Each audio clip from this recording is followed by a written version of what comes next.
नगर तालुक्यात तरुणाकडून पोलीस कर्मचारी महिलेला प्रेमाच्या जाळ्यात ओढून अत्याचार. पोलीस कर्मचारी महिलेला प्रेमाच्या जाळ्यात ओढून त्यांचे खासगी फोटो व व्हिडिओ सोशल मीडियावर व्हायरल करण्याची धमकी देऊन अत्याचार केल्याचा धक्कादायक प्रकार समोर आलाय.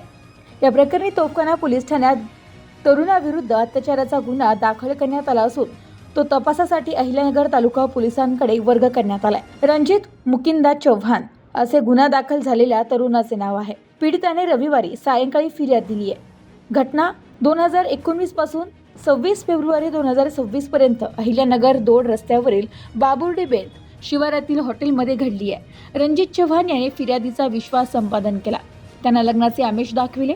त्यानंतर मार्च 2019 पासून ते फेब्रुवारी 2026 या प्रतिदीर्घ कालावधीत त्यांनी पीडितेचे खासगी फोटो व व्हिडिओ व्हायरल करण्याची धमकी दिली. याचा गैरफायदा घेत संशयित आरोपीने वारंवार फिर्यादीच्या इच्छेविरुद्ध शारीरिक संबंध स्थापित केला.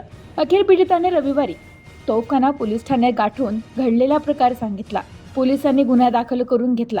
मात्र सदरची घटना अहिल्यानगर तालुका पोलीस ठाण्याच्या हद्दीत घडलेली असल्याने तपासाकामी तो गुन्हा अहिल्यानगर तालुका पोलिसांकडे वर्ग करण्यात आलाय. तर पुढील तपास उपनिरीक्षक राजेश गांगुर्डे पुढील तपास करत आहेत. Bureau report news today 24 Ahilyanagar.